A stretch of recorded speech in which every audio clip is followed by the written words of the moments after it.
out there in YouTube land. I'm Howler Mouse, and I'm now half a century old. And how are you?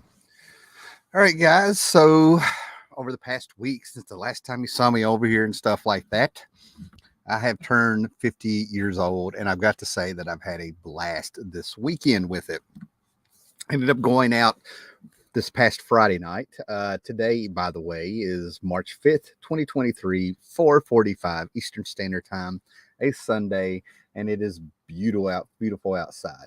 Hey, thanks, John C. Appreciate that. But it's beautiful outside. We got to enjoy the weekend. It started out a little rough with the weather and everything, and it just turned absolutely gorgeous outside today. So I'm glad we got to go out and use that. So Friday night, got off work, hung around at work a little bit late, and then the beautiful wife and the stepson and I traveled to Abingdon, Virginia, went to a fantastic barbecue dinner in Abingdon, Virginia, if I haven't said that already, and got to meet my brother out there, the brother that I talk about a lot, how we used to get comics when he'd come and visit us. And now I have a cat in here. Oh, Lester. Anyway, so we had a fantastic time, and surprise, they ended up having a smooth jazz band playing, which cracked me up. We had a little saxophone music, a little doghouse bass, and keeping all the time was, that traditional jazz drumming going on and stuff, right? We had a blast. Next day, on a Saturday, I got to travel to Withville, Virginia, where I got the comics I'll be showing, along with some of the presents I got, and was with the Andersons, the Tim Anderson I speak much about. All three of us ended up having dinner with he and his wife, a little Japanese, who then went to a Dairy Queen, got some ice cream, and had just a blast. I'm going to have to get rid of this cat in a minute. So somehow they got into the door. So anyway, and then today we went out with the mother-in-law, had Mexican, got to enjoy the outside quite a bit, and now everybody has collapsed. They're in the bedrooms. Everybody is sleeping, taking a nap. I tried to read a little bit, try to take a nap. It's not happening. So here we are. So, yeah, good to see everybody out there, okay? So some of the things that I ended up getting, I think it's fantastic. $25 stack of comic books, a few presents, some DVDs and stuff. And it's always good to know that not only when you see these gifts are they pop culture oriented, but they're thoughtful. It's when the people know you, they know what you like. Hey, Comics Unlimited is here. Great to see you. And John C is here. Great to see you as well. Make sure everybody pops in the comments. Great to see you.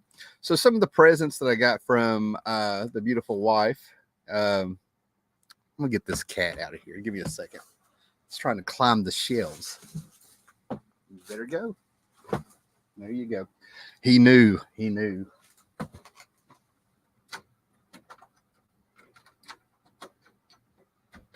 All righty. On with the show. So she got these, and I'm finding when I order things online, I have to be very careful because there are bootlegs coming out now. It's amazing. We're not just talking about the DVD or the Blu-ray per order. It is straight up the bootlegs. So these are originals. These are great. Hey, oh, Shannon's there. What's up? Okay, guys, real quick before I start showing stuff, Shannon here, solid 4-string bend. He Dr. Silver, and you can correct me if I'm wrong, it has, so far that I've seen it, it is Dr. Silver Age's channel. Saturday mornings is theirs, guys. You need to hop on there and watch their show on Saturday mornings. It's fantastic, comic book oriented, old school, exactly as it should be. They keep people updated very well about when there's a show and when the show is going to be interrupted. Yesterday, basically what I did is I was getting ready to go out for the birthday day and everything and doing things around the house. I just set my phone up with a little Blu-ray speaker, and I listened to them a little off and on and stuff. And yesterday they had the legendary Captain Strangelove on there with them. So definitely check those guys out, along with the Fossils, which everybody that I've mentioned is a part of, on Graphic Man channel, 8 o'clock Eastern Standard Time on Graphic Man channel. Rotating cast, a lot of regulars, great stuff. Okay, so anyway, the wife. So the wife, this is what she got me, right off of Amazon, the wish list and stuff, which I got to figure out how to make that public or something like that. But we have Blu-ray. 1960s Hanna-Barbera richness, goodness, the good stuff, Space Ghost and Dino Boy. Back in 2009 at a outlet short store that's still around in a lot of places, but their prices might as well be regular store prices in the outlet. They had a ton of Hanna-Barbera complete sets on DVD for $3 a piece, along with many other things, right? And I had a huge collection. And then as life goes on, I had to sell a bunch of this stuff because I needed money to get out of Roanoke. So I was ready to go. So I sold them and kind of sort of might have replaced a few things here and there, but kind of always figured I'd be able to find Space Ghost again. Never did, but now we have it on Blu-ray. It's just taken me, a decade more than other people to live in the now with upgrades and stuff. And now we're in the 4K era that's coming up. I'm good with this. Space Ghost, Alex Toth richness, goodness, the 60s one. I also watched Space Ghost with the All-Star show in the early 80s, where they brought back Herculoids with a few other people, a few other creations and stuff, man. But Space Ghost, this is the original with the Dino Boy. This stuff has aged so well, and it's solid, and it's the good stuff. Yes, I like Space Ghost Coast to Coast, but I did not like it when it was out. It was later on that I sort of got it, if you will. Early 90s, man, everybody acts like the cultural shift from the 80s to the 90s with the Nirvana and everything was easy. No, there was a lot of confused people trying to find their way. And it wasn't until about 93 and 94 that we were in the 90s proper and we were adjusting and stuff, right?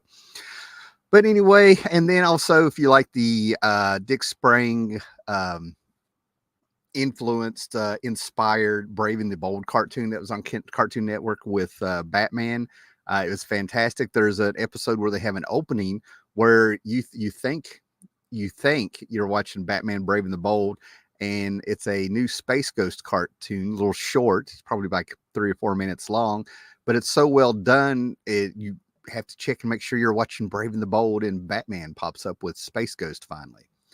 And you would know the significance of that if you knew a little bit about Batman, the 90s animated series, and this and Space Ghost, and how they influenced and tied together a little bit with inspiration.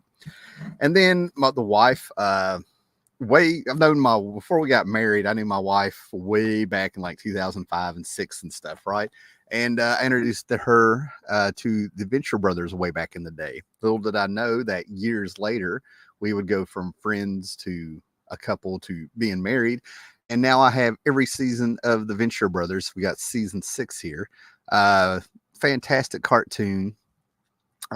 Heavily inspired by Johnny Quest in comic books and anything pop culture and stuff. The cast of characters is amazing. Venture Brothers is my favorite. I now have 7 seasons.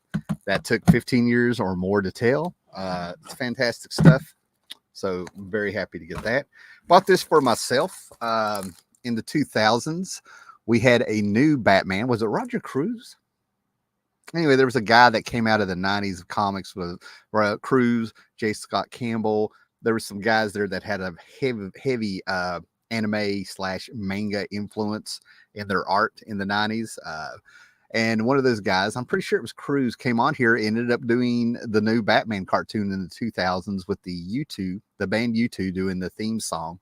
It was a younger Batman, and it was heavily influenced by the 70s Batman show, The New Adventures of Batman. I felt a little bit of a 70s vibe here. And, being all superior, being like, they'll never get better than Batman the Animated Series, I watched with judgment. And then I would watch the Legion of Superheroes cartoon that was on. That the first season was fantastic. That'll be my next thing, right? So anyway, I had all these seasons, and then over the years, they just kind of faded away. I kept season 4. So I found season 5 for a decent price.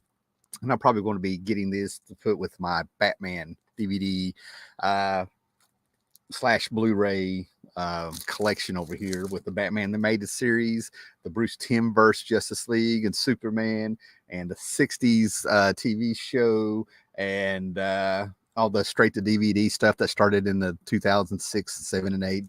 Batman Gotham Knights, Year One, The Dark Knight Returns, Red Hood, all that good stuff, right? So we're just going to complete the collection. Return to the Batcave, which was a CBS special where they brought back Adam West and Burt Ward and Julie Newmar and anybody that was still alive from the original 60s show. It was fantastic stuff. And then my friends got me this. In this house, it is constantly, I'm King Kong, the wife is Godzilla, and we go back and forth who is superior. And I got this little Funko Pop from Kong with his battle axe from the movie. I'm probably going to end up taking that out of the box, but they got a really cool line apparently with these guys. So yeah, that was very cool, very thoughtful. But this, I like things that I don't see coming, very eclectic things. And this is what started it all for me when I was a kid. But it's the 1976, I believe, 76, 77, Dino, what was his name? De Laurentiis. I like Dino De Laurentiis movies. I can't help it. Flash Gordon, King Kong. But this has Jeff Bridges in it. And he's standing on the towers. This is, the advertisement, I think the movie poster. So I have a cup of that, which is just fantastic. Coca-Cola, guys. So yeah, I love this. This is my new favorite glass to have refreshments in. It's good stuff. Okay, so for $25, I got this stack of books. Look at that, $25. Now, over the years, I have always told everybody exactly where these honey pots were, told them where these antique shops were, antique malls, little places off to the side that you wouldn't think to find comic books, pawn shops, everything off the back. When there was flea markets, I would say exactly where they were. There's once or twice I may have filmed at one or something like that. And what I've learned over the years is that I was pretty much an idiot for doing that. So I have stopped saying where I get this stuff, right? There was 3 or 4 people who actually talked to me and they were local. And oh man, we were just buddies, but they never really wanted to do anything outside that had anything to do with YouTube or comics or anything like that. And basically it was because they were just sucking up to find where this stuff was around here locally. Little did they know that I would really drive within a 3-hour circle because of traveling for work and because I could. And then once or twice a month there from 2015 to about 2017 and 18, I would just take off a weekend or 2 weekends a month, and I would decide I'm driving 6 hours, and I would go out and see where I'd ended up. And there for a while, I ended up in Chattanooga, Knoxville, and places in Alabama pretty regularly for reasons and stuff, right? So I'm not going to tell you where I got these, but this stack is $25. And I'm probably going to hopefully get another stack on the 13th because there is a comic book convention in North Carolina that I'll be meeting a buddy, and I'll be driving about an hour and 20 minutes to meet him, park my car, then he's going to drive the rest of the way. I think it's in Winston-Salem. So that's on the 13th. That's a week, 12th, excuse me. It's a week from today on the 12th. And then later in the month, the 30th or 31st, I got to look it up or something. There's going to be a place where there's going to be a card show with some comics and stuff. And they're going to have famous wrestlers like Brian Pillman Jr. and some other people. I'm assuming they're AEW guys or something. I don't know. We'll see what it is. So anyway, this is my stack, right? And the way they're stacked up, I don't know. We'll just go through the stack real quick here, right? So basically for years, I would pass this book up, Fantastic Four 180, a little bit beat up, and it's a Whitman variant. Jack Kirby cover. I think this is from 1977. And look at the cast of characters on there. Thundra. I was a Thundra guy back in the day. I thought she was cool. Tigress, Impossible Man, The Thing, fighting the army and stuff. Really, really cool. And then when I got home and finally got to open this up, I was like, oh, this is going to be very cool, man. Because I finally get to fill this hole in my collection. And the first thing they have that matches my cup, King Kong advertisement. I'm like, oh yeah, here we go. This is going to be good. Then I come over here and I'm like, Stan Lee and Jack Kirby. I would have known if Stan Lee, Jack Kirby, and Joe Sinnott all came together again and put out a book. I was like, is this why I could never find this book? Is this why I have a hole in my collection? And then you find out it's a reprint. The old Triple D, which I don't know what that is. If you know what a Triple D is in 1977 or what it was, whatever this was, It says the old Triple D caught Roy the Boy unaware this month. So we thought you'd enjoy this modern classic from Fantastic Four 101. It's a reprint of Fantastic Four 101 from around 1970 with a new cover. Nothing telling you on the cover that it's a reprint. And I don't know what the Triple D is that got Roy Thomas. So if you know what a Triple D is, let me know. But that's pretty freaking lame, man. It's pretty freaking lame. Can you imagine being all excited, spending your 30 cents and then getting home and going through your stack of comics thinking you're going to get, this Fantastic Four. What's going on here? And then all of a sudden you're like, reprint. So yeah, there you go. It's a reprint, a Whitman variant reprint. I can't believe I've never heard of that. And now I have to know what a Triple D is that caught Roy. I don't know what that is. Then I could not believe I found these. Again, this big stack of books, it's probably 35 books if I had to guess, $25, okay? And I found, with its acetate cover, another copy of Marvel's #1. This makes, I don't know, 2, 3, 4 for me. This fantastic Kurt Busiek, Alex Ross story that just rocked the world in 93 when this came out 30 years ago. Take that in, 30 years ago. And it's where Kurt Busiek pretty much told the story of Marvel Comics through the eyes of Phil, our photographer, if you will. And it goes from the late 30s, World War II, up until the 60s. And I think it ends with the death of Gwen Stacy. So it's basically the golden age and silver age of Marvel, even though Marvel was started in the early 60s there, if you will.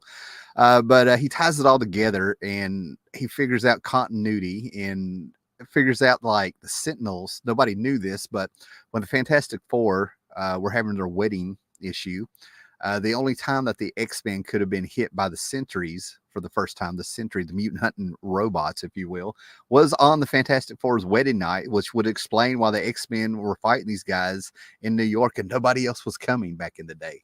Kurt Busiek timelined it all out with the actual issues and publication dates and put it all together, and really brought a humanity to it and stuff, right?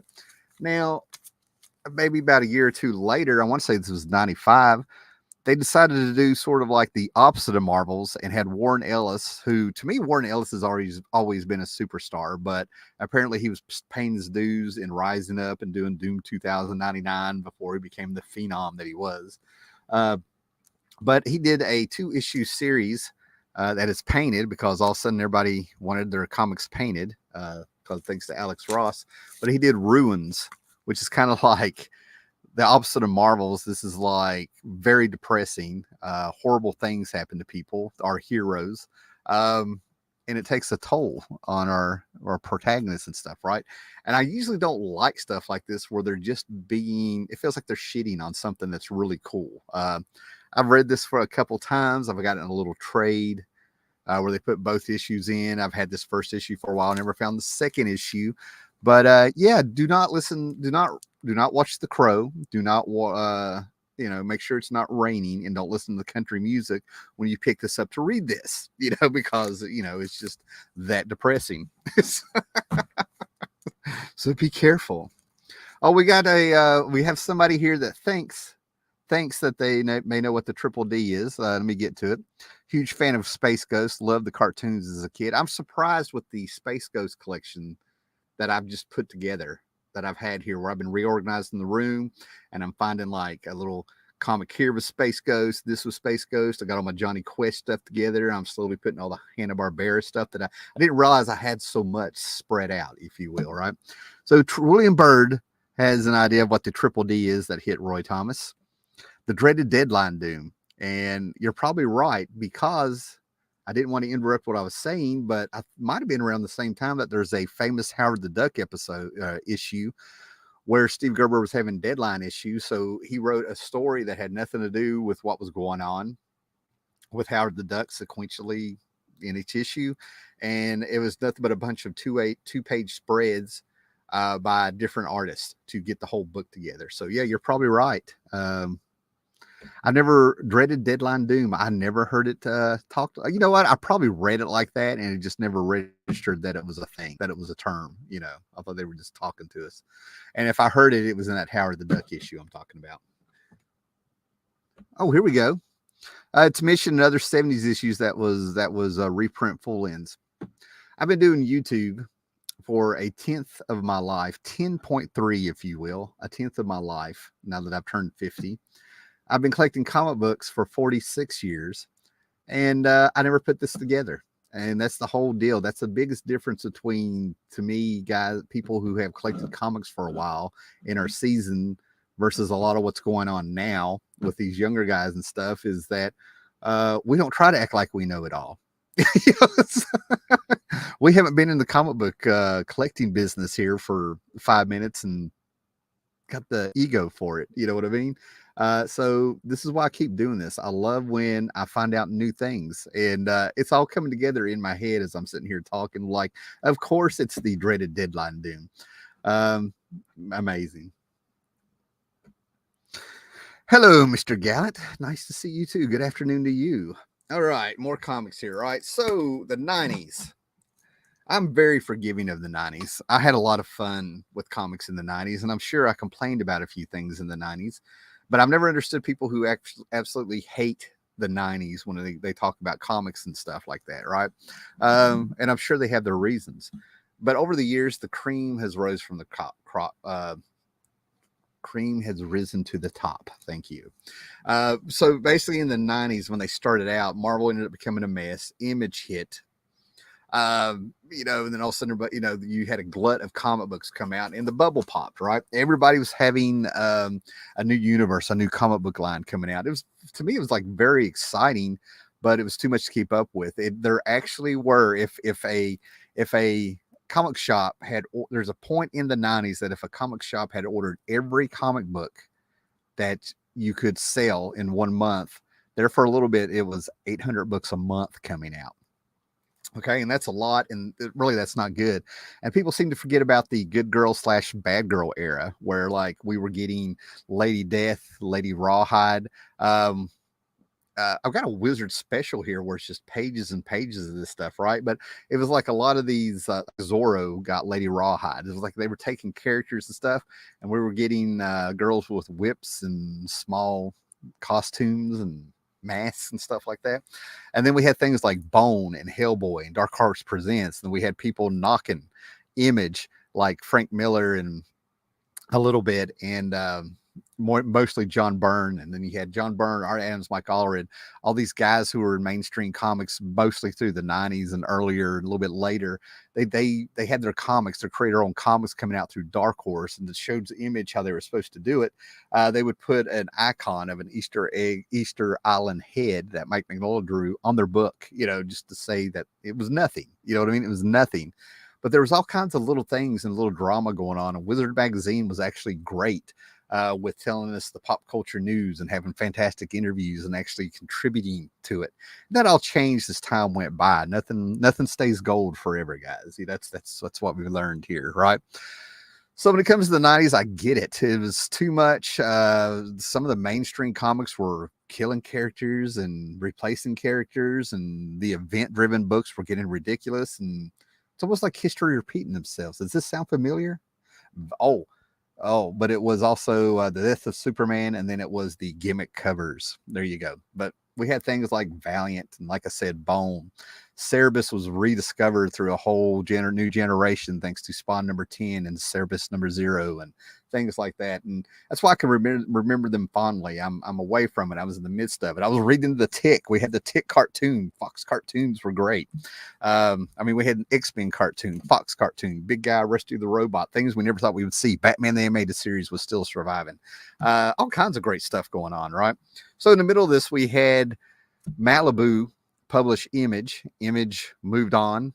Then Malibu brought in a bunch of writers, and we ended up having what was essentially, instead of a bunch of artists starting creator-owned stuff and doing things, we had the writers come in, and then they built their own universe, and it was much more organized and really had some momentum, and they were getting George Perez in there, some cool stuff going on.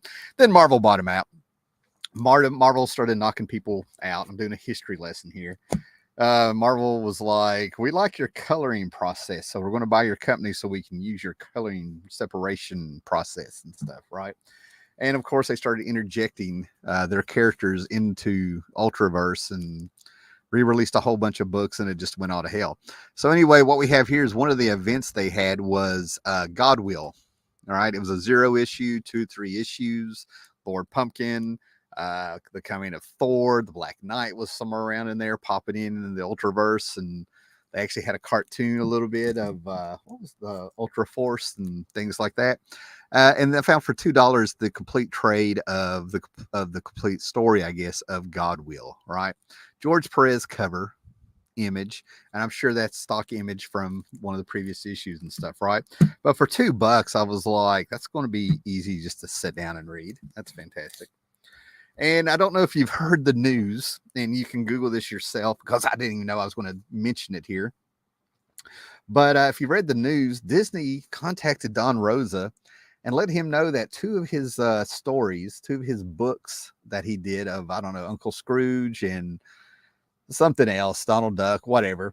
But they've shot up on eBay big time. And I don't even know what article I read. I found out Friday, but they have banned, Disney has decided to ban two issues of it because of cultural references that may be offensive to people from 30-year-old books that apparently nobody has ever complained about. They just decided to do it on their own. Around the same time, they've decided to, and it's that some publishers have announced that we're going to censor some Roald Dahl books. The guy wrote Charlie the Chocolate Factory and stuff. They're going to censor their books. And this is probably the most political statement I'm going to say through this whole thing as we move on. But I said it, and I'm not the only one that said it. A lot of people agreed with me. Go all the way back to 2015/16. It was a foothold with that Batgirl cover with Joker wiping paint on her lips, in reference to the Killing Joke back in the days. And they bent the knee and didn't publish that. That was censorship. And now here we are. So, this stuff gains momentum, even though it's not big strides, if you will, right? So what am I talking about here? Well, what got my mind on this is DuckTales, number 13. I think this was the last issue, maybe, but it's got 2 or 3 Carl Barks duck stories in these, right? And just like everybody else, when I would get my little Whitman books when I was a little kid, and you get Donald Duck and a few things and whatever was around the house that the uncle and stepdad had, there would be little things popped in there in a variety and stuff. Amongst all the Conan books and all the Fantastic Four, the Jack Kirby stuff like that, you would have some Disney stuff. And I attached to Super Goof.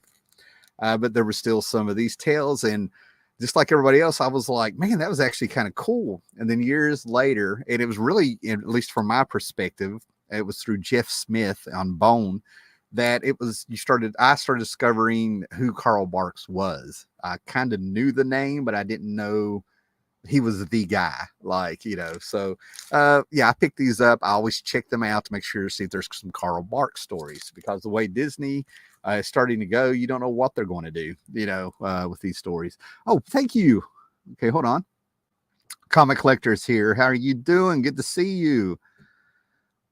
Hey, thank you, Paolo. I'm having a scotch and cheers for. Thank you, sir. I appreciate that. Here we go. And Paolo's going to drop some knowledge. The first 2 years of Image were Main Street market peak of 80s deconstructionism. The change back to literary quality started in 93 with Vertigo, and in superheroes with the Golden Age. I can see that. And I can pull half this stuff right behind me. If you're talking about James Robinson's The Golden Age, that is fantastic. Was this a Silver Age? Wait a minute. We're going to move on. I'm confusing myself. All right. Can't reprint the life and times of Scrooge McDuck with those 2 stories, but since the Italians own the printing place, I don't think they'll care about the ban. Exactly. They're out there. And I've never heard anybody ever complain about those issues. So there you go. That could be a whole other show in itself. Thank you, Paolo. Appreciate it, man. So I had the first issue of this. I had the second issue of this, and it actually popped for a little bit of what I'm about to show you. I have no idea where they went. I could have sold them. I could have traded them. I don't think they were stolen. Usually I get that feel or something with it is, but it is what it is. So I'll just back up and keep an eye out for them. But we're starting with issue 4 here of a 4-issue miniseries where we had Star Wars Infinities with these fantastic covers, A New Hope. And this is where they sort of do a what if. There's one little event in Star Wars history here that changes the story, and you get to see the butterfly effect as it goes through. They did one for A New Hope. They did one for Empire Strikes Back. They did one for Return of the Jedi. And these popped through Dark Horse when they came out, okay? I don't know if it was the Star Wars fandom back in the time. This is right at the cusp of internet, I think. I don't know what year it was. But I remember it. I remember when I saw what year this was. Hold on. 2001. Yeah, it'd be about a year later, I would start finding message boards. And I would be finding Ain't It Cool News, the dial-up. When you had dial-up, you didn't really play too much around because it took too long. You got in there, you did what you had to do, and you got off. Is how we did it, because it was just too much. Plus, people needed to use the phone, right? So, yeah, 2001, these Infinity books were popping. I'm not saying they were hot. I'm not saying they were speculative or keys or stuff, man. It was just cool freaking stories that Dark Horse did something very cool, sort of a what if with the Star Wars, right? An alternative timeline of Star Wars, which was fantastic. Proud One Collector, thank you. Appreciate it, man. Love and love. Okay, then I got these and I bought them both. And Paolo's here, and he's the guy that is actually cool. If he has something, if he knows a little, and if he doesn't. But there's things that I've just taken by word of mouth, things that I've just trusted the people that were talking. And I realized I never actually got in there and did the digging to get the history myself, right? I've done things where I've tried to research the time when DC was supposedly going to start letting Marvel distribute comics for them, that I've heard before but didn't believe. And then I saw a little interview with Jim Shooter where we found out that was real there for a little bit, and other things like that, right? But it's the UPC symbol versus the direct market symbol on books and stuff, right? And it kind of doesn't make sense to me. So I'm going to have to do some research. And I hate the idea of doing it on the internet because you can just go down a rabbit hole and not have sources. But one of the things I am going to do, and that's what these books made me think about, is what I am going to do is that comics used to, every 12 to 15 issues or something, by law or something, you would find it on an editorial page or letter page and stuff, but you would find a blurb, a section there, and it's the tax information. And in that tax information, it would break down how many of this book was how many issues of this book was published per year, per month, breaks it down, and so it's a tax thing, right? And then I'm kind of wondering if as it went on, when they were still doing those, if it broke down what went to the direct market and what didn't. Because from what I understand is that if a comic book in the early 80s to 80s was a direct market book, it was published to the perfect number that was being ordered by direct market comic book shops and stuff. And then the UPC symbol, like this, was, for, spinner racks and drugstores and grocery stores and everywhere else and stuff, right? And so I got these two beautiful issues of X-Men number 242 Inferno that I needed to replace because mine are beat up. I bought Inferno when it came out off the stands and loved it. It was Mark Silvestre and Walt Simonson on X-Force, and these things were just fantastic. But there's a lot of things where people make a huge difference about it's got a UPC symbol. It's more rare. And to me, it seems like it kind of flips. It seems like a direct market book in the early 80s to mid 80s would be more rare than a UPC symbol. But as we got closer to the 90s and I remember, I'm going by experience, right? I saw the grocery stores get less and less. It was around 0 hour that I stopped seeing comics on spinner racks and drugstores and stuff. 0 hour at DC. It had been shrinking since about the 90s, but I remember getting Marvel Comics Presents and things on there. And then around 90, 91, we saw Valiant Comics doing Super Marios and WWE books that were on the grocery stores and the spinner racks. And then by the time we got to Starman number 6, they disappeared. That's one of the reasons I didn't follow the book there until about a year or two later, by word of mouth and stuff, getting told to do it. So actually, I think one of the things of comic book history is to get an accurate count of this, because I think a book having a UPC symbol versus a direct mark symbol and acting like one is more rare than the other, I just found that ridiculous. I really do. But there may be something to it. I don't know. All right. So whoa. Yeah, so we got that, and also got X-Men 247 filling in that gap. In 1993, I ended up selling, oh my God, what was it? Almost a 90 issue run of X-Men. I was getting an apartment. I was about 20 years, 19, 20 years old. And I just sold my X-Men run just to get some money and stuff so I could get an apartment and stuff and everything, because I've been on the road and I've been living with people and bouncing from couch to couch with people. Little did I know, later on I just go end up and join the military. All right, so then we got a little Fantastic Four run here. Okay, and this is what I'm saying about the 90s. I'm getting very forgiving. When I was talking about the gimmick covers, I was one of those people a little sick of the gimmick covers, but this is Fantastic Four number 387. By the 90s and late 80s, I just felt like the Fantastic Four had really lost their way. We had the Great Burn era. I love the Bronze Age era of the Fantastic Four. And before that, you had the near perfect run of Stan Lee, Jack Kirby, Joe Sinnott. We will not get into who did what on that book or anything. John Byrne did a fantastic run on it. And then they kind of had Tom DeFalco, Paul Ryan, Joe Sinnott, all kinds of people kind of come in. And this is when the Fantastic Four really felt like it was losing its way. But anyway, this is a die cut cover. And if I open it up, you see that funky hologram effect around her and stuff like that. But this was the kind of stuff people got sick of and stuff. But now I'm filling in the runs of Fantastic Four. Everybody either had a ponytail, like Namor there, or they had a jacket, like, you know, the Avengers and them. They had their leather jackets and stuff. They were looking cool, you know. So we got that. I found this out. This is sort of a key a little bit. This, when I was looking these books up, this has the green arrow pointing up, meaning it's going up in value as we speak. But anyway, this is the Time Variance Police or what Authority, TVA, thanks to the Kong stuff going on and the Loki show.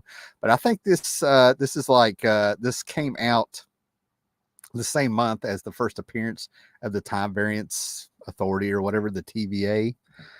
There they are in the background with all their paperwork and stuff, right? So Fantastic Four Annual number 27.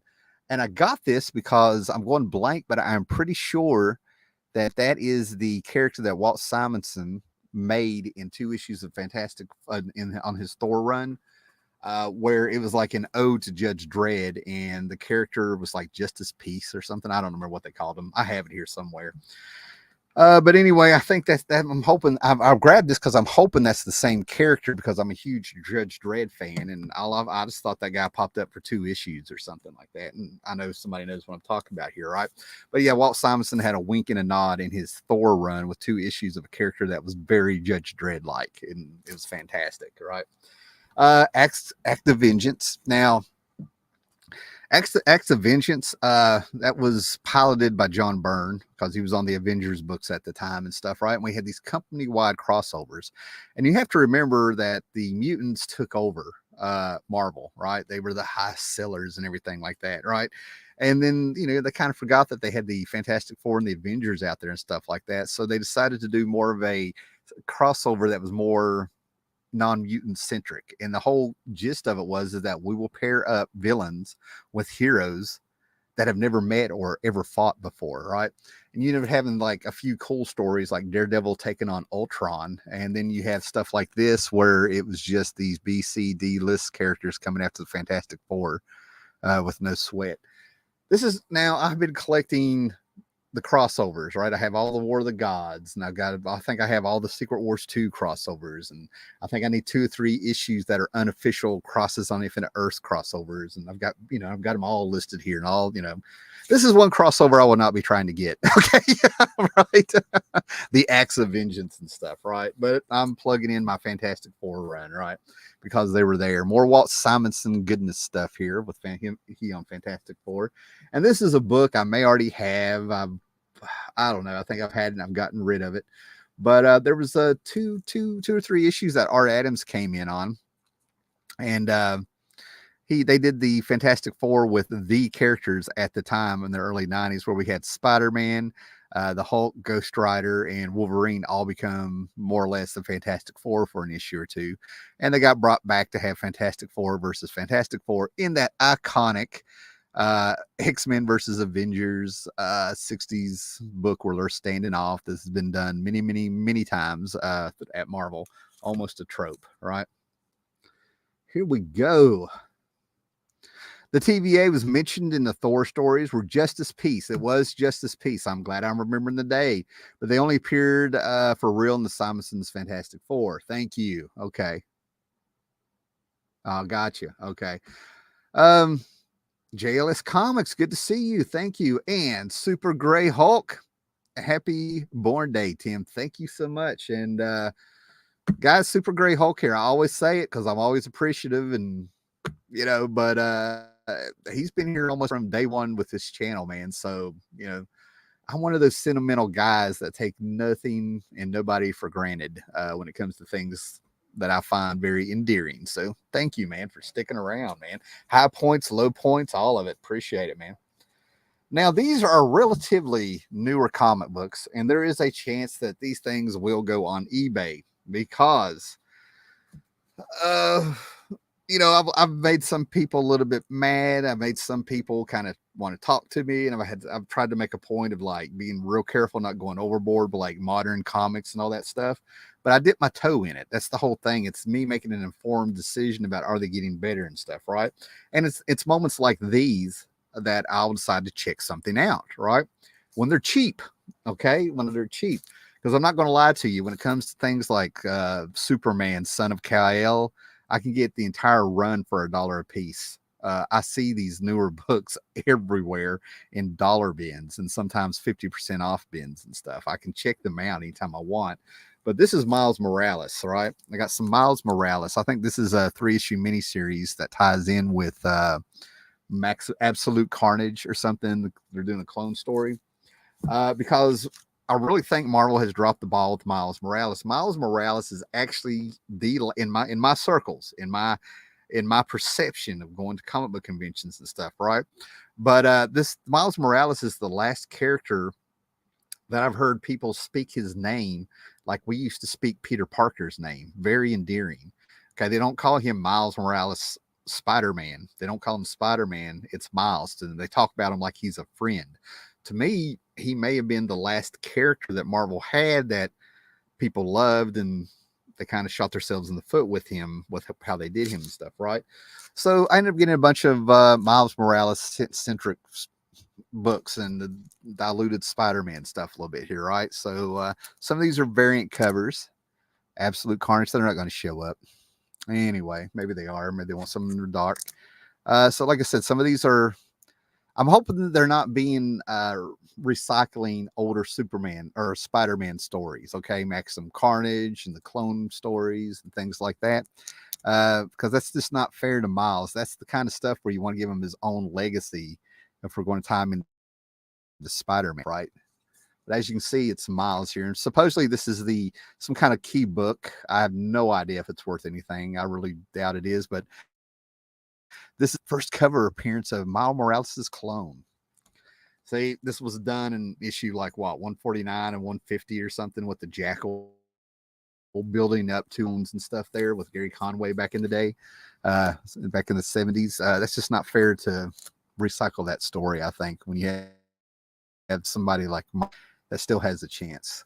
So yeah, and then we have an issue of Silk that I've heard so much about, and I'm going to tell you, I think it's ridiculous, but hopefully maybe they pull it off in story to have somebody with Spider-Man's powers flying around there who was bitten by, this is Silk, right? Bitten by the same radioactive spider that bit Peter.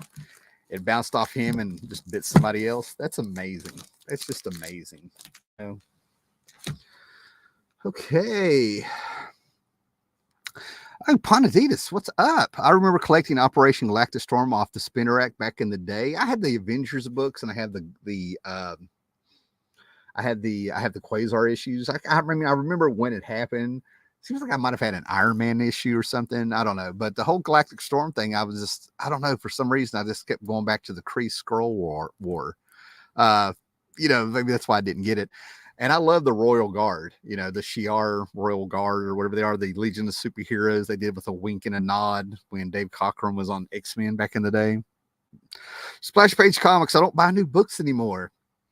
I think it was last year, the year before, I averaged 27 books, new books for the whole year, not back issues, not things like that. 27 new books, and like it was, trades and A little bit here and there. But yeah, I mean, I like to dip my toe in to kind of see if things have changed. For some reason, that reminds me of Quest Probe. I get it. I get it. JLS Comics. I get it. I remember Quest Probe.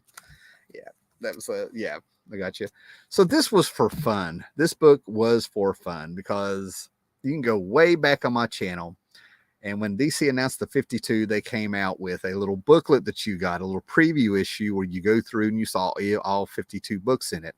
And I had my Kirby knife and I predicted each title. I stabbed each title that I thought was going to be canceled and stuff, right? And there's quite a few of them, and I was right on the mark with a few, but it wasn't rocket science because I wasn't the only one predicting it, guys. I mean, it was not an epiphany, and stuff like that, right? But there's a few things that came out of the 52, just like in the 90s. DC 52 was what, in 2011 or something like that? We're going way back now. 2010, 2011. But just like I was talking about with the 90s, there's some things that are coming out of the 52 that's pretty cool, right? I Vampire was actually very good from what I saw. I hated the oh man, what's the word I'm looking for? The minimalism in the storytelling with a few things, but the artwork and the mood in I Vampire was fantastic. I kind of got a kick out of OMAC, the old Activate that they did, that version of OMAC. It was a Marvel book. It was a secret Silver Age / Bronze Age Marvel book is what it was. It only lasted 8 issues. And when that crossed over with Frankenstein, I got a taste of the Agents of Shade and things like that. So there's some things to go back and look at, that are kind of cool. My whole point is that there was some things going on that was actually kind of fun. So yeah, I got an Action Comics number 36 with the Lego cover just because it was there. This will go with the Funko Pop behind me or something, right? Just for fun. Oh, thank you. Thank you, Skullatorium. I appreciate that. Thank you. And then I found some very cool stuff. Not quite in order like I wanted it to be, but I found some older books and stuff. We'll get to them. But Amazing Spider-Man 242. It used to be when I started on YouTube here and stuff, there's guys like Constant Bromstar. That's an old channel if you're of a guy who I wish to never quit and stuff like that. But there were some, some guys here on here that we would kind of recommend things like if you want to get Spider-Man, get the first 200 issues. Now that I've done over a 10th of my life on YouTube here, the first 300 issues, right? And for all I know, we're probably going to be like, just get the whole first run of the series. I don't know, man. Everything's turning into a key. Things are going up that you never would have expected them to because of movie announcements and stuff, right? But I'm going to say the first 300 issues of Spider-Man is what you need to get, and then probably up to 325 or whatever it was for the McFarlane stuff and everything. I think that's solid. Anything after that is going to be sporadic and just depends on what was going on in each issue. If I was going to recommend anything, but yeah, it was a thing for people to be getting the full runs of Spider-Man, right? And then this is cool. This is a key book because it's got the first appearance of some villain you've never heard of ever again. And I could be wrong. I don't know. This is 1981. Around 81 and 82, I actually have gaps in my memory for reasons and stuff, right? But 82, I was really into the movies and All-Star Squadron, Justice League. It was, this was a really cool era where I was starting to get older. I'm like, what am I? 80? I'm 7 years old. 81. I'm 8. And then by 1982, I'm 9. And when I was 9, I realized I'm a comic book collector just looking around my room. But anyway, I remember reading this when I was a kid, and I don't know, it had a villain in it. Well, it's right on the cover, Star Dancer, introducing the cosmic might of Star Dancer and stuff, right? With the blue diamond, right? The Marvel 2-in-1 thing books are fun. I mean, that's all there is to it. Now, this shows you why you need to take your time sometimes with books. I'm going to take this out because I was very excited to see this, right? It's not that I'm a fan of this group. It's because I've become more and more of a fan of Alan Davis over the years, right?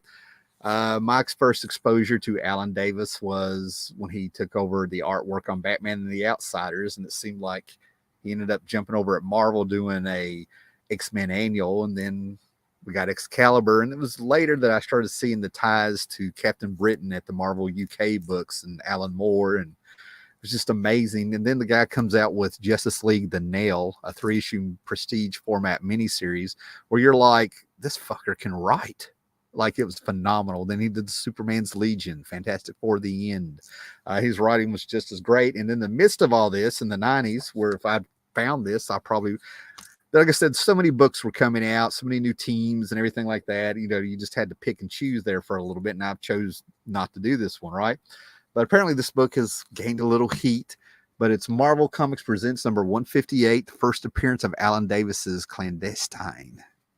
Right? They're a clan, if you will, right? It's a flip cover with not Cosmic Ghost Rider. That's all I'm going to say. Okay. But, oh man, well, that's Vengeance, right? So I find this key book that's actually pretty cool. And I'm like, it's Alan Davis, a first appearance. And then I get it home. And can you tell me what's wrong here? What's going on here? What? So we go with that philosophy that low grade is better than no grade, right? Whoever sold this meticulously put it back in here, and they sealed it up. I've rebagged and boarded it, and they sealed it up inside of a bag where you could not open it and stuff, right? So they knew what they were doing. You got to watch those guys. You know what I mean? It's a dog eat dog hobby, is it not, guys? Huh? What we got here? Alan Davis's art on the new Avengers book with Paul Levitz is great. What?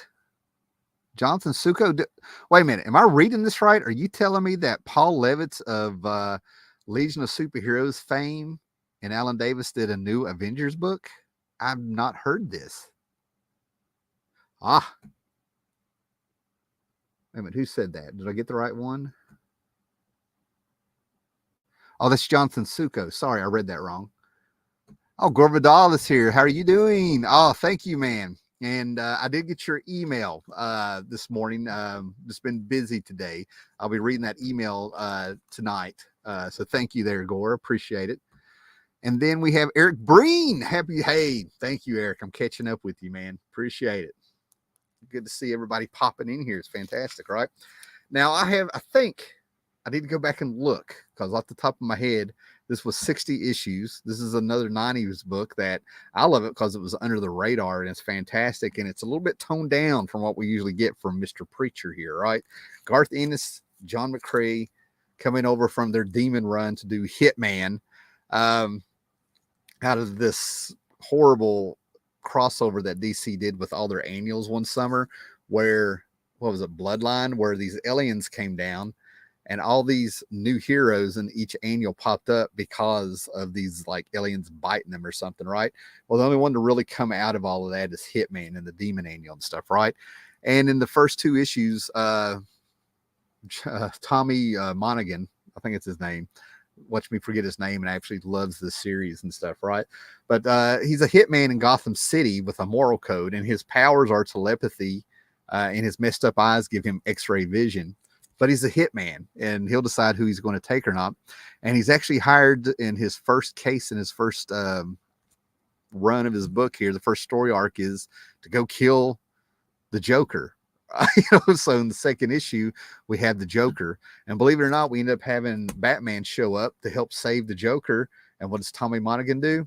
We have Hitman face to face with Batman and stuff. And the first thing that happens is he looks at Batman and he throws up on his shoes.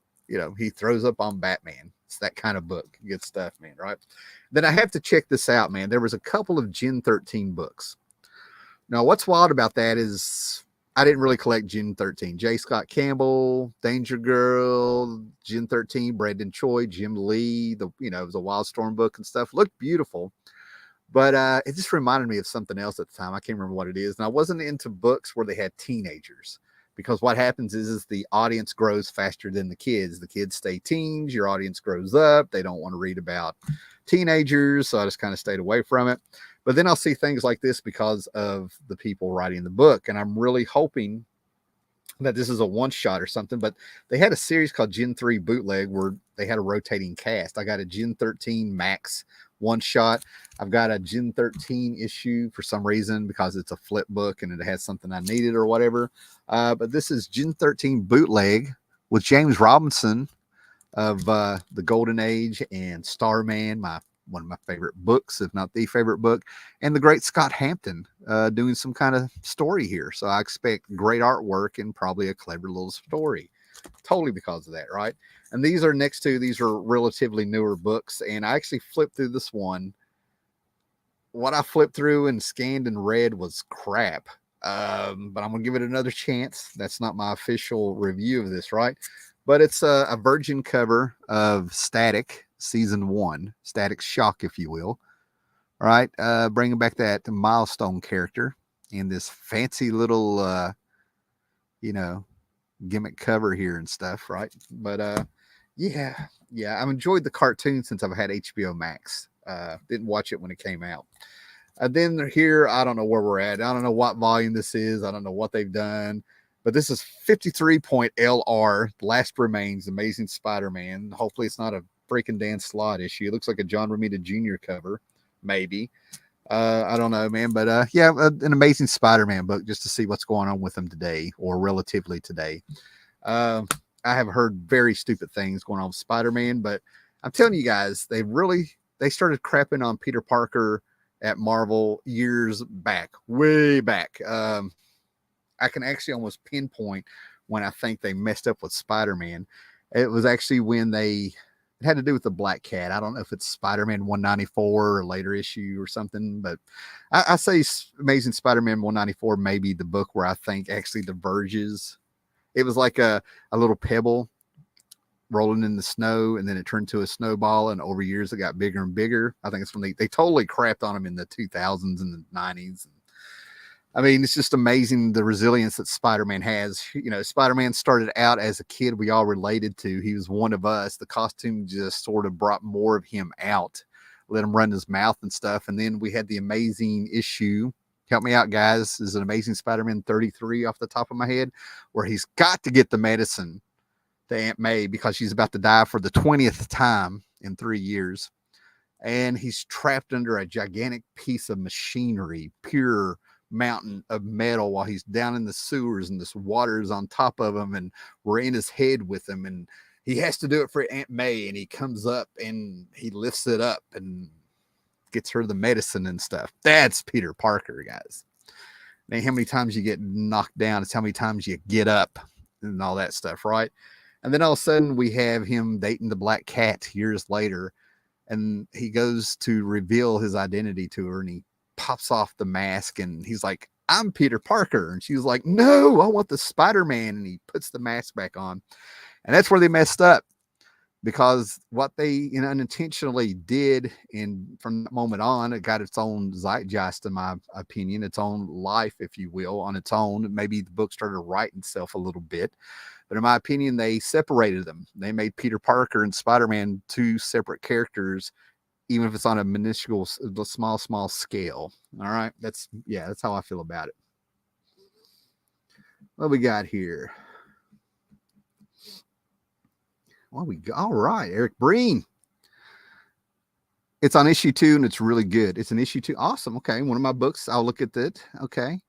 Levitz and Davis are doing an Avengers miniseries. Oh, we're talking about this. I got to get this. Levitz and Davis are doing an Avengers miniseries set in a parallel to Stan and Jack's Avengers 6. The mini is already up to number 2. So Breen and Paolo, sounds like you guys are recommending this. I will be finding this. I know what I'm doing tonight. This is amazing. I had no idea. Paul Levett's doing it at Marvel. And what's so funny is now that I'm thinking about it, I need to find it. But for $1 about 2 weeks ago, I bought a cover of Avengers number 6. So I'm set to go. I'm gonna have to find those coverless books. I bought about 3 or 4 of them. Silver Age Marvel with no covers. I'm convinced Warren Ellis listed some ideas from Bloodlines to come up with the Freak Angels. The new Static book is awful. Oh, it's good that my first impression was correct. Thank you. This is why I love doing this, man. You guys are my people. The Avengers for a War Across Time is the name of the 5-issue mini. John Jones. This is fantastic, man. See, this is what happens. This is what happens when you don't really keep up with the new stuff too much. The things slip. They get by. Something great comes out. I just have a lot of faith in Paul Levitz. Like I said, it's not that he's a great writer per se. You know what I mean? He's a great comic book writer from what I've read and stuff. But this is the guy that, like, when Watchmen came out, he knew he could do more writing, and he threw out a script and started redoing some stuff on Legion of Superheroes without turning it into like a grim, gritty Alan Moore wannabe book. That's what I mean. He's one of those guys that I feel like keeps his ego in check and serves the story. You know, he's a great craftsman. Maybe that's the way to put it. The link I shared is from CBS Sunday Morning, where they talked about the widow of Charles Schultz and the making of Peanuts. CBS Sunday Morning to do great stories. I'm definitely down with that. Yes. When you emailed that to me and stuff, we were like getting ready to go out on our day and stuff. So I'm definitely looking forward to that. Thank you. I love Peanuts, as you probably know. Grew up with them. Tim with Moderns. Is this a Bizarro world? Could be. If you care about Spider-Man, do not read the new Dark Web event. It will only make you care less. Yeah. Spoiler alert, he's dating Black Cat again. Oh, you talk about On the Nose by accident. Yep, Avengers War Across Time. Levitt Davis is incredible. Oh, I'm down. I'll be looking it up.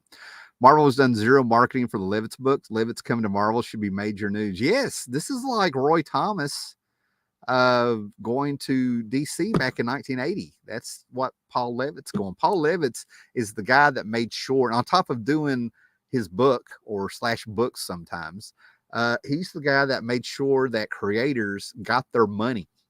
Okay, he's the guy they called up, and he made sure they got paid. If they had one little character pop up in Smallville, or if they had anything pop up anywhere, they made sure he was the guy. That's why he's so well respected.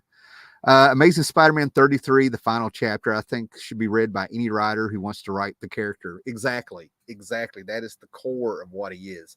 It was a journey for Peter to get at that moment. You know what I mean? Yeah. All right.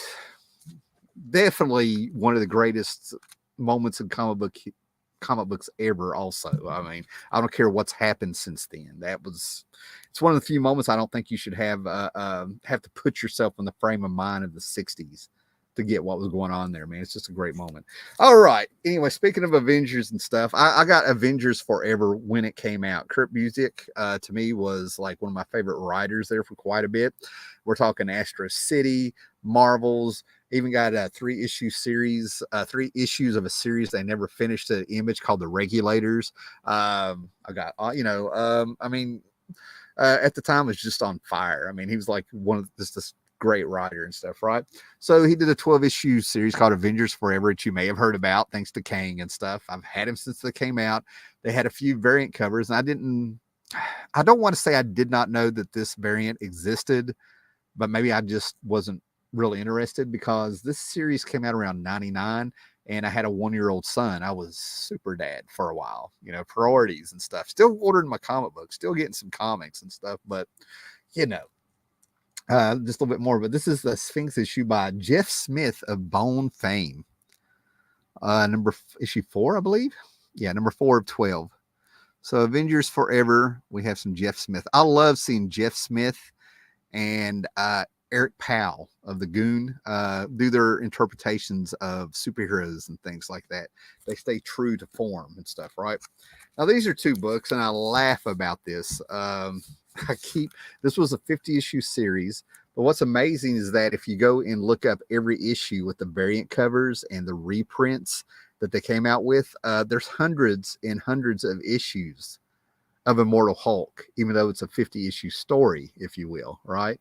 And I've never paid big bucks for them. I've never really looked for them, but every issue that I have, and I've probably got 3/4 of the series by now, they're all right here on a shelf. I keep them here, just kind of laugh, so I can just keep filling this shelf up as I find them. But I keep finding them for $1 or less, and I've gotten 2 more, right? Number 18 with the first Harpy, and I think the first New Abomination, I think.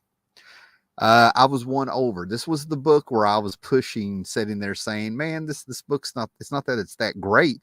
This thing would be side by side with a lot of books in 1988 and 89 and stuff like that. I was like, this book would be right on the top tier with what the quality used to be in all comics.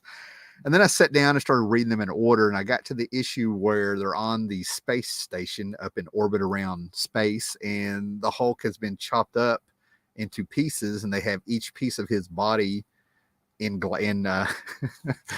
glass bottles, if you will, and stuff. And that was the issue that I was like, yeah, this is great. This is good stuff. So that's what I'm trying to tell you. I got won over by story after having a bunch of people tell me this is great. This is great. And they were right. They were absolutely correct, right? So yeah, issue 18, and then we jump ahead to issue 38. And I think both of these are variant editions. And to be truthful with you and stuff, I think a lot of the heat on Immortal Hulk has died down. These are probably, if these are between $5 and $10, worth $5 and $10, I would be amazed. I really would at this point. What I'm hearing is when Immortal Hulk is brought up again, it's missed when they read what's going on with the Hulk now. Maybe. I don't know.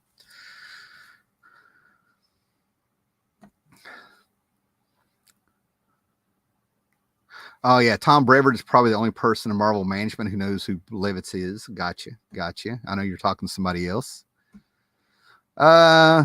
Okay, there's talk going on. Now, I have this comic. This is one of those comics I tracked down, and I made sure I had the issue. I've got the trade that's got the story of this little story that took, would take years to tell. Every now and then they'd pop the character back up and kind of pick up what they were going on. But they brought in Harlan Ellison back in the day on the Hulk, and he did this one story. And in the story, you had Bruce Banner and Betty Ross, but then they decided to treat the Hulk like his own character, and Harlan Ellison did, and they gave him a love interest, right?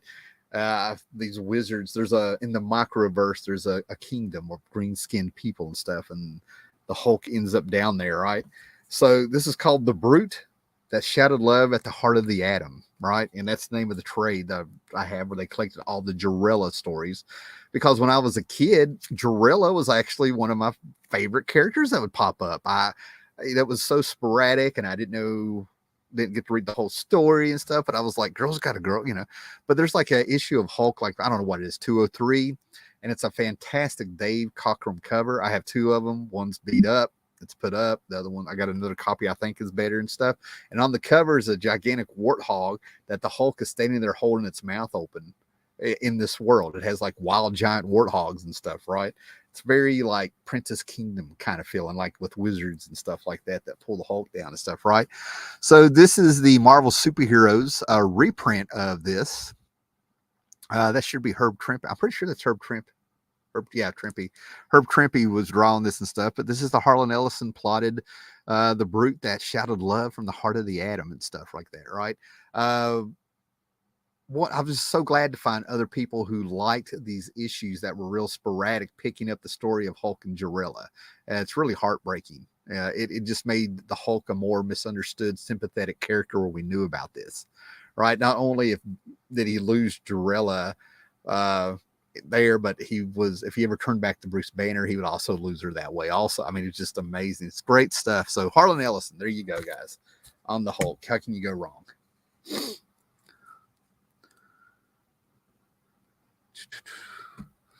Let me see. The only Spider-Man book I've ever enjoyed the most was Superior Spider-Man. Really? Okay, cool. All right.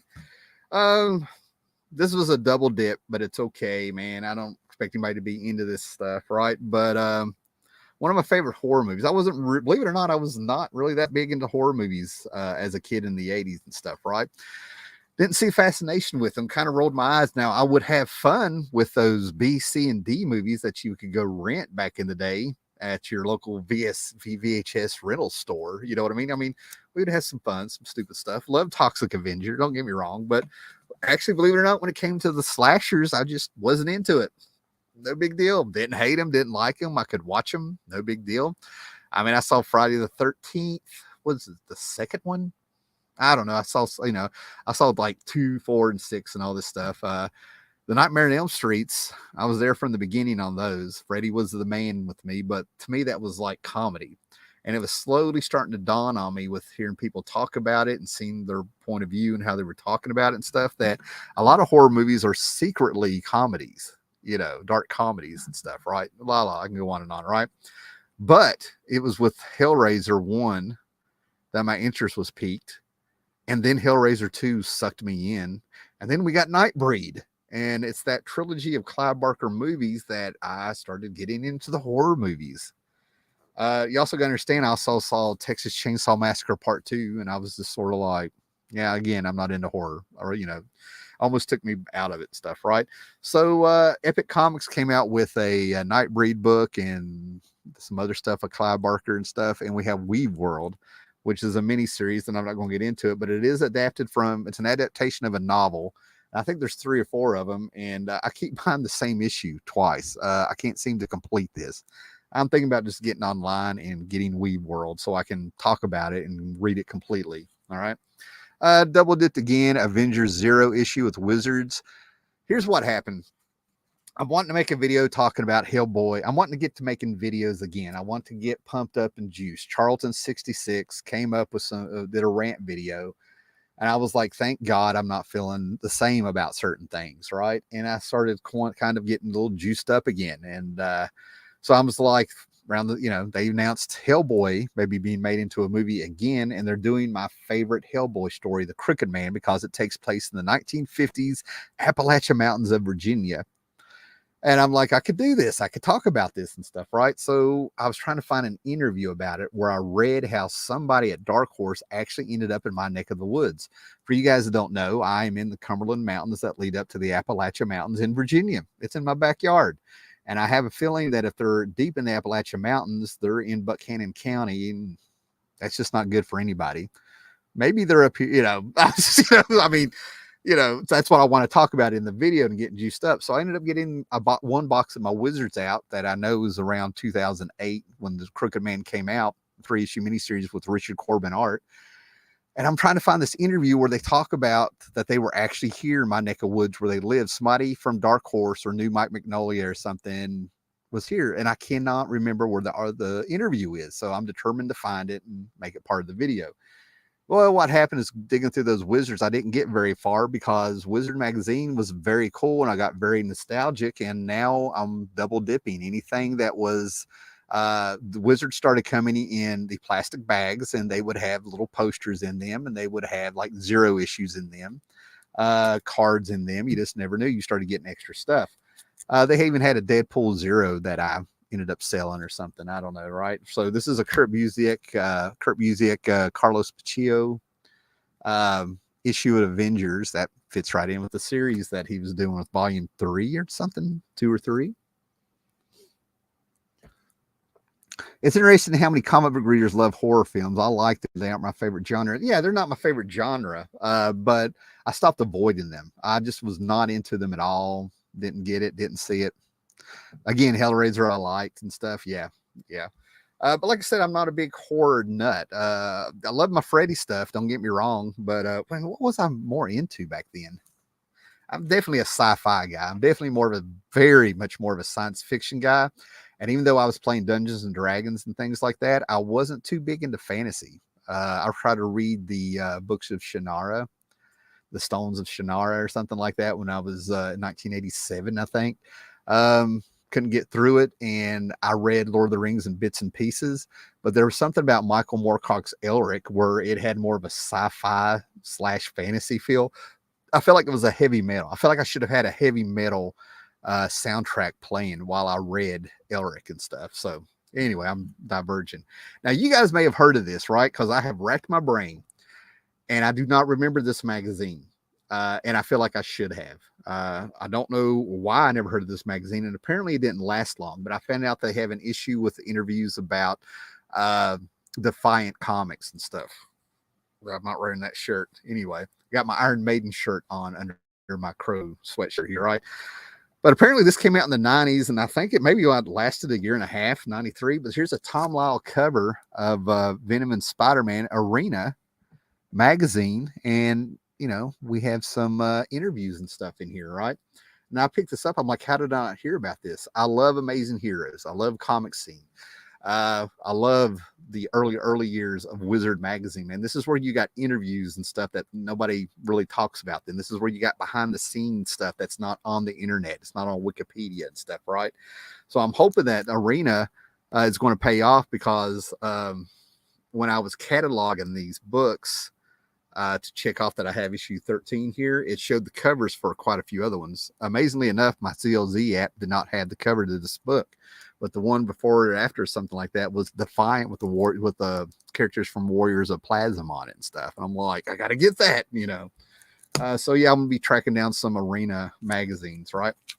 Now, I've said this before, many times before, that over the years, and it's basically in the 90s and the late 80s, I ran across some of these people. I don't know if they're still around. You know, they were adults when I was in high school. Okay, you know, been around. They were there in the late 60s and 70s, right? So these guys are probably 60 to 75 years old now. You know, but basically, I met people who just collected Supergirl. You know, I've gone over it before. Some people do headlight covers, and they were niche. There was people who just certain niche covers and stuff. That's all they collected, right? Some people just collected Conan. Some people just collected Supergirl. Some people just collected headlight covers and bondage covers and shark covers and stuff, right? And I picked this one up, even though it is beat up, which is fine. But I went ahead and picked up this one because it has not only does it have the origin of Zatanna that I'm hoping is drawn by Gray Morrow, but I'll find out when I open it up. I haven't opened it up yet. But I remember two of the people that I knew, I saw them talking about their Supergirl books. They both held up this issue. They both had it. Supergirl number 5. You know, from the Bronze Age and stuff, right? Yeah, who knows? We'll see if we're in for a treat. I've got quite a few that I didn't know about. My favorite one has Supergirl and Zatanna, right? And they're on either side of a Sasquatch, an abominable snowman, if you will, a Bigfoot. And they're both have him by an arm. They're like, he's mine. That's one of my favorite ones. Now, I have been reading my way through Grendel, right? I've got the entire Comico series, right? I've got the latest 2 omnibus where is it Dark Horse is reprinting all the Grendel stories in chronological order.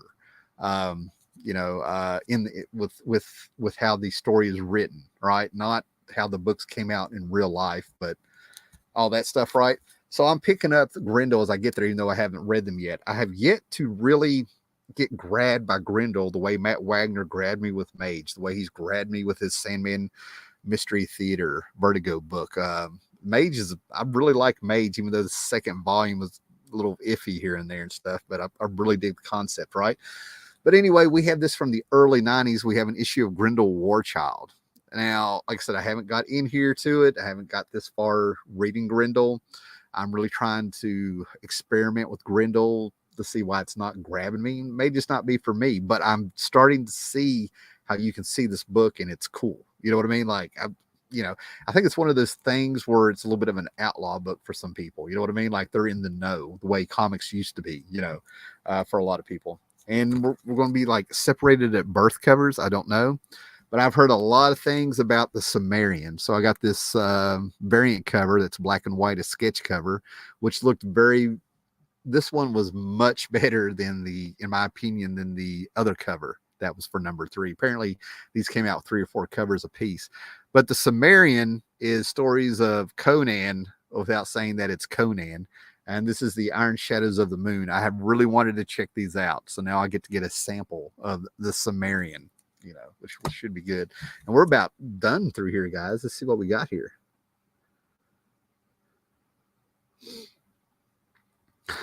Jonathan Suko, I love Eric. I just got them all on hardcover. Yeah, I'm trying to do a reread of them.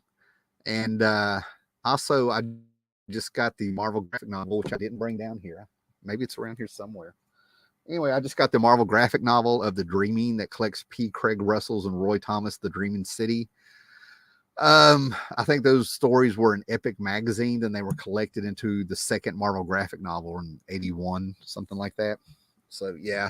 Like I said, the Daw books were in the house. And then I luckily was reading some of the books before I saw the comic book stuff.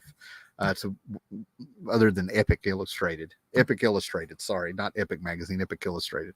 All right, and I was talking about this, and it blew my mind how many fans there are out there of this book, even though I haven't really seen a lot of people talk about this, right? But I think it may have something to do with Chuck Dixon being the guy that wrote this, right? And then there's a Dave Stevens cover with First Prince of Valkyrie and stuff, right? But they bring back a Golden Age character. And this is actually his son who looks exactly like him in the 80s, right? And this is with the Eclipse comics back in the era when we called those alternative comics. You know, they were the alternative and stuff, right? So it's really amazed me to find out that I had like a little bit of a collection of Airboy, and it came out bi-weekly. So from what I'm understanding here, you actually had to buy both issues to have a full issue of the book, right? I think they really had to work to keep this coming out and stuff. And it blew my mind that when I said I was going to start collecting this, going ahead and getting all 50 issues, basically because I was falling backwards into them, that so many people gave me feedback of like, it's great and cheap, relatively cheap, except for an issue or two, right?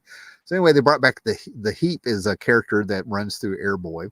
My first experience with Airboy and actually the Heap also in a lot of these Eclipse books, Bean World and stuff, was with the crossover event that was written by Marv Crisis on Infinite Earths Wolfman, where they were doing their own version of Crisis on Infinite Earths with Eclipse characters. That's the first place I saw Airboy, and it may have been the probably the second time I got a hold of a little Miracle Man. And they had the Heap in there and Bean World and Bill Sienkiewicz covers and stuff like that. I'm like, this is great, because it was these mainstream guys and these characters I never heard of outside of Marvel and DC that I could not get on newsstands. And I was just old enough to where I was finally getting out of town and stuff because I was older and stuff, right? So I've got two more issues, number 25 and number 36, and it's got Stan Walk art in this one, and I've dug Stan Walk's stuff that he did on Swamp Thing, I think, an issue or two here and there. But I think he may have also been the guy that I was bragging on. And then he ended up doing the art on a James DeMantis written Dr. Fate book where I was just sort of like, oh, you know, like kind of a little disappointing, but I was like, it's a monthly book. Maybe he's got a different pace. I was making excuses for him. All right, the Sumerian stories are made in France. Conan is in the public domain in Europe, and the Conan trademark isn't valid here. Now, full disclosure, Paolo, I can't remember if I was on the actual show of this particular episode of Cavern of Chaos that we did together, and now it's on Jared Osborne's channel, and I just sort of guest star and all that stuff. If I get on there, I don't even know if I'd call it guest star if I have time to pop in. But Paolo is the one that definitely, he and Scott Connor delivered the news to me about Conan being in the public domain in Europe. And I'm glad Paolo is here because I didn't want to spit that out because that's the only place I've heard it, so it's not like permeated in my memory. I can just say Paolo and Scott were telling me. So yeah, that's it. So that's fantastic. Airboy number 5 is a Dave Stevens cover with Valkyrie, I believe. That's the one. I've looked it up. As cheap as I found it was $17. I don't know if I'll pull the trigger. We had Chuck Dixon on the Geeky Puppet Show. Everyone except me wanted him to talk about Batman. I brought up Airboy and told him that's my favorite thing he's done. Yeah, I'll go ahead and tell you, Eric, if I remember that night right, I made the joke about the writer so talented, he made me buy 2 issues of Booster Gold.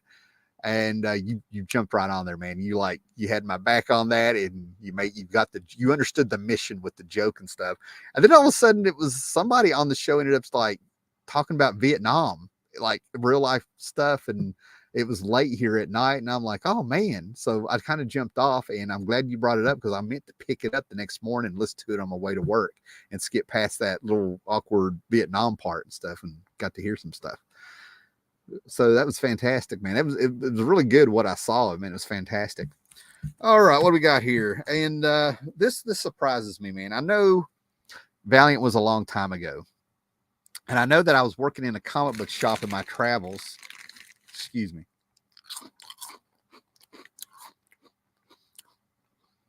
Got the munchies.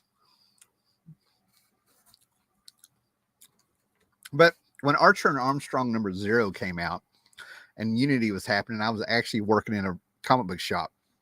Not only was I working in the comic book shop, but I ended up running the damn thing and not getting paid for managing the thing. I was ordering the books. I just ended up doing everything because the owner of the shop had a second job.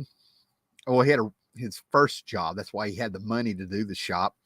But what ended up happening is that I don't know, something was going on with him and his marriage and stuff like that.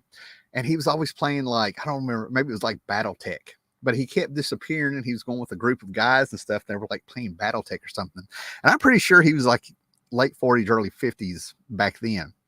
And then it finally happened. His wife came in, who I never knew or saw or anything, and she was wanting answers about where her husband was and why he's going down this weird rabbit hole playing these role-playing games. And that's how I found out what he was doing and stuff, right? So basically, I should have just been the store owner. That's how bad it got. I ended up working there because I was trying to make it locally as an artist in this little Appalachian town where I made $179 in 6 months. You can't eat on that. And what I did is I ended up like painting his sign for his comic book shop. And then where I was talking comics and everything like that, I ended up getting hired there, and I was working there in Hardee's amidst my travels and stuff. And it's one of my benchmarks. I only did it for a few months because I got tired of running the place and not getting paid for it. I had to be at Hardee's at 3 a.m. and then be at that place. I worked 3 to 3. And then I had to be there like from 4 to 9. And then I had to be there more because he kept disappearing and stuff. Right. So anyway, so I digress, but I didn't expect a lot of people to really remember Valiant. I mean, a lot of people really love it if they were there, but explaining the Jim Shooter years and what they were doing back then. But towards the end, before Jim Shooter was pushed out and stuff, or right after he was pushed out and stuff, they kept the tradition going that if you got a Valiant book, one of those books would usually around issue 4 sometimes, the book would become hot because they would introduce a character that you didn't realize was about to get its own book. Shadow Man begot Exo. Who popped up in Eternal Warrior number 10? Anyway, but that's how they would do it. They would introduce characters and build up everything by doing it that way. And in Bloodshot number 6, we got our Bruce Wayne. I was ready to go on that. Crap, we got our Bruce Wayne, James Bond, and our Ninja all wrapped up in one. I had something funnier to say where we had the first appearance of the character who becomes Ninjak, if you will. The next issue, he is in costume, right? So Ninjak got hot all over again, and I think John Quesada came on there and designed the character and did a first couple of issues and stuff. But he's introduced in Bloodshot. The original Bloodshot popped up in a flip book in Magnus Robot Hunter in the year 3000. And then we go back to the 20th century where we find out, the origin of the nanoknights in blood that make Bloodshot. Little did I know that the last 2 issues of this are worth quite a bit of money, especially the last issue, because they killed him. And the print runs were probably really low. So after years of like having some holes in my Valiant collection over the last 3 or 4 years, this ends up being the 3rd copy of this book. It's kind of cool when time has gone by and these things cool off a little bit, and if you're in the know, you're in the know. Now I got this not because it's hot, but I have my book up there, and I'm pretty much got the that's why I like YouTube, man. A lot of things are documented. If you go back and see, I was doing reviews of very dry, very professional and historic, history accurate, and talk about the influence each issue of Planetary by Warren Ellis. And with part of Planetary, you get his authority stuff and you get his Stormwatch stuff and everything. And I quit doing them for a while. And then some people were like, can you please keep doing them? So I went ahead and did one more issue of the Planetary review. And bless their hearts, all 43 people who asked for that, all 43 of them watched it. So I appreciate you guys. That's why I haven't done it anymore. Nobody was watching them stuff. But they are in a playlist. Howler Mouse, Planetary review. And each issue, I don't know. I think I got up to like issue 16 or 17. I don't know. Anyway, somebody used to joke that I was doing the issues to match the time between each issue, like Warren Ellis and John Cassidy did, right? So I'd seen this and I almost passed it up because I had this at one point, but Stormwatch number 50 came out. Warren Ellis came on the book in issue 37, and he started making his own book. And then somewhere along the lines, right before he got to like issue 50, I've been on the book, close to a year and stuff. He saw the actual sales of Stormwatch and they were abysmal. And he called up Wildstorm or whoever it was, and Jim Lee, I don't know, he called up somebody, Jim Lee, somebody, and was like, man, why did you guys keep publishing that? And they were like, well, we like your writing. We want to know what happens next. And it was at that very moment that Warren Ellis wanted to pay them back for being so loyal to him, you know, not giving him a hard time and stuff, that he decided to come up with something they could sell.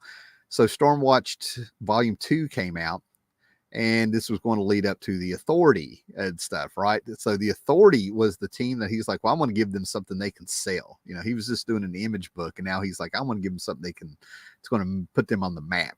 And he came up with the Authority, and this was a preview issue, if I remember right before the second Stormwatch book. The thing is that he also came out with a Wildcatch Aliens, the Xenomorphs, the actual aliens, you know, Ridley Scott's aliens. He did this one shot of Wildcats Aliens and stuff where he used the aliens to kill off most of the Stormwatch team. So Stormwatch Black, which was Jenny Sparks, Hawksmoor, and they ended up being the Authority characters, could like shift over and be Stormwatch going into Authority. If you could follow all that, I'm sure some people crossed their eyes a little bit. I almost did myself. And then this last one, okay, this is very frustrating for me a little bit, right? Years ago, I found some VHS of this anime character from the late 70s that I thought was really cool. And I remember seeing some magazine that was in the house. I don't know if it was Monsters of Film, you know, one of those, you know, I don't know, some magazine that they had where like you could order the VHS tape of this character and stuff, right? So I was just like, oh, that's great. And I found the VHS tape years later and loved the anime cartoon, but didn't get to finish it. Right. So now it's on Tubi, and it's on, I think, Amazon. I don't know. I found it. I keep finding it on some of these streaming services on my Roku. None of them are translated to English. And I really, really do not feel like reading subtitles constantly and all the time, right? I used to do that and it didn't bother me. And now that I'm 50, I'm like, oh man, I just really want some dubs. Somebody just dub this, but I'll end up doing it and stuff, right? So then I find out after the fact that they've been doing comic books of this again. I don't think this would be considered a manga. I don't know, because I haven't cracked it open, but I finally found my first issue of this. I found out, just like we did with the Paul Levitz Avengers, I have found out after the fact, and it's been going on for years, right? But it is Space Pirate Captain Harlock. Okay. Space Pirates anime in space, rebellion, late 70s. You know, the anime is a lot like adult entertainment. The best stuff was late 70s up into the 80s and stuff, right? In my opinion and stuff, right? So now I have Vampire Hunter D. I have Elfen Lied. I have Devil May Cry. I have Space Ninja Gatchaman, Battle of the Planets. A few other things, Akira. And now I have, you know, Space Pirate Captain Harlock.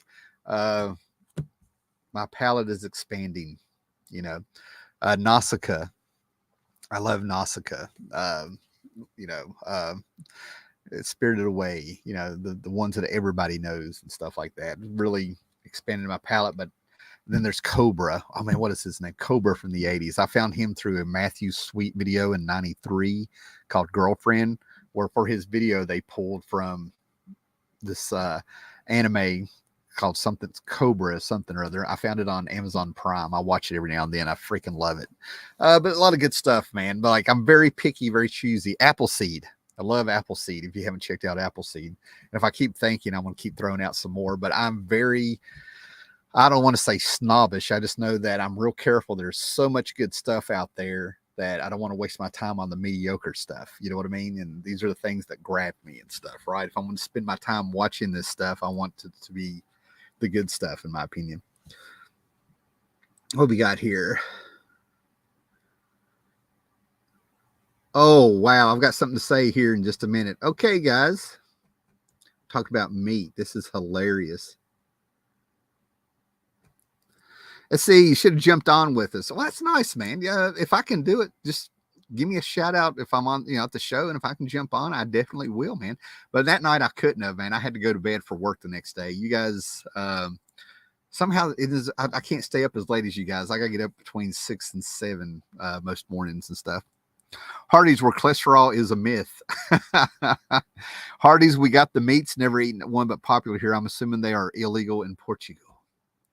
I thought we got meats was Arby's saying, right? Now, here's the funny thing. On my travels Friday night, or no, was it yesterday? Yesterday, I found out my stepson had found the secret menu of Arby's online. And apparently they have a sandwich called Mountain of Meat or Meat Mountain, where they give you a sandwich that's got a slice of every meat that Arby's has, supposedly, allegedly. We haven't tested this theory yet. And if you don't know, a lot of restaurants, fast food joints and stuff have a secret menu that you do not see up there. I thought it was kind of common knowledge thanks to the internet, and I keep finding people that this is a new thing for them. Well, they recently allowed Taco Bell. It's a matter of time for they get a Hardee's. I think you're right. It's a conspiracy. I live in Texas. Everything is a conspiracy. There's a few things around here. Captain Harlock. Yes, there we go. Yes, Captain Harlock. I really, really dig what I can remember and see.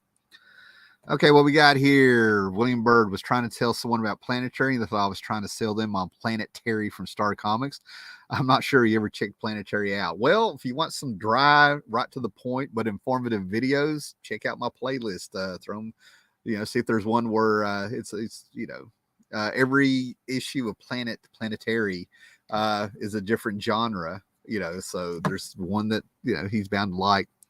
I can't imagine living along the Mediterranean and eating Taco Bell. Sounds like stand-up comic routine. Yeah. I know exactly what he's talking about. Well, guys, I know there's some other things around here, and I'm going to try. No promises, but I'm starting to feel juiced up about YouTube again. Maybe pull out maybe do some more point of view videos. That's right on the comics. See if I got anything left in it. I'm very much like Woody Allen. I think my best stuff was, a 10th of my life ago and stuff. If you're into comic book history and stuff, you can play around with the videos and stuff like that. But, hopefully I can do a little bit more here and there. But the thing about turning 50, and it's not a conscious decision, but I've been feeling it for a few years. A lot of the for me was taken away from YouTube between 2006 and 18, but I've hung in here basically because I enjoy it, and I enjoy talking comics, and I enjoy the feedback I get, how we talk comics and inform each other without jumping down each other's throat. Just talking comics. It's good stuff, man. It's a good outlet and stuff and everything like that. And still meeting great people. I just wish I could put the time in it that I want, but we can't do that because basically I've had other interests and stuff, right? I hike, I kayak when I can. I hit these flea markets, which is what gives me, stuff to put in the videos and stuff like that. There's just a lot of other interest out there and stuff, right? And I've actually got to get really back in shape. Ever since the pandemic 2 years ago, I put on 25 to 30 pounds. I've really got to get rid of and stuff, right? So what I'm saying is that I'm not going anywhere, but I am going to try to be a little bit more consistent with on here on YouTube and stuff, man, because like you guys make it worth it for real. All right. It's just I've also got to acknowledge there's other things I want to do out there in the world, man. Pick up maybe it's a little bit of turning 50 and realizing there's a finite amount of time for me to do stuff that I've never taken anything. I don't think I've taken it for granted. It's just that I never thought there may be a day I couldn't do it. I don't even consider when I go hiking, it's kind of funny call it hiking because for us when we were kids, it was, we're going to go out in the woods and play, and we're 2-3 miles into the woods, finding a little pond full of frogs and tadpoles and stuff. Right. I know, I don't care how stereotypical that sounds, man, but we were on an adventure. We were the Goonies before the Goonies, riding our bikes through the woods and around neighborhoods and stuff like that. And dragging our bikes through the woods, and we'd walk up. We actually walked up on a steel, moonshine still for you muggles out there. Ran up on one of those before and stuff like that, all kinds of stuff like that, right? So yeah, there's going to, we're getting great weather, we're getting this other things, and it's just, I don't know, man. I just want to do it all. I just want to do it all. That's the whole deal. That's my problem. It's not, I want to do it all and you just can't do it. There's tons of books I want to read. There's a lot of art I want to do. There's a lot of videos I wish I had the time to actually make the way I picture them in my head. And I just want to do it all. And some of this stuff is like, there's this little thing that gets in the way called a job sometimes. I'm like, yeah, well, damn it. I got to go to work again. So yeah, that's just it, man. I want to do what I can, but like I said, I've just got this attitude. I want to do it all and there's no time. I want to do more traveling like I used to do. Everything used to be a lot more balanced, a little bit more time. But I think it was probably because of, I was a lot more spontaneous and had a lot more energy and stuff. So see what I can do, man. So I appreciate it, guys. Oh, thank you, Gore. Here's to another 50, Tim. Appreciate it, man. Right there with you. All of us being here just shows how much you want you to continue. I'm not going anywhere, man. I appreciate that very much, man. And that's exactly why I'm not going anywhere, because of things, being reminded of things like that. A lot of my collection is based off your opinion on books to read. And I really need to start focusing in on books again, on some gems and stuff. Terry Hoop. Oh, yes, man. Terry is here. What's up? Way back on your channel, I think the first video I watched was you looking roughed up, carrying a baseball bat, having had another fight with Mothman. Yep. I remember that. There is a video. I have no idea which one it is, but I did it to where I'm sitting there showing books, talking about books, and I actually had a string set up to knock over some metal stuff I set up. And then I'm cussing out Mothman, because it used to be a thing on my channel where I acted like Mothman was outside my window and stuff, where I'm so close to, just a couple hours from the town and stuff. And that's when I edited the videos, and I acted like I took a bat and beat up Mothman, but I came back with a ripped up shirt and a black eye. I remember that, Terry. Yeah, I completely forgot about that. I used to have some fun with this stuff, man. When in doubt, just know that both Arby's and Hardee's have the meats. All 9/8 to Portugal coming to you. There you go. Yep. We can counterattack by sending you guys our cuttlefish sandwiches or the snails. We eat snails. It isn't just the French. All right, guys, it's getting dirty and personal there between Portugal and Texas. So we're going to call it a night there. Thanks for everybody that popped in. Thanks for the birthday wishes. And man, get out there. Everybody try to do everything and be excellent to each other, man. Later.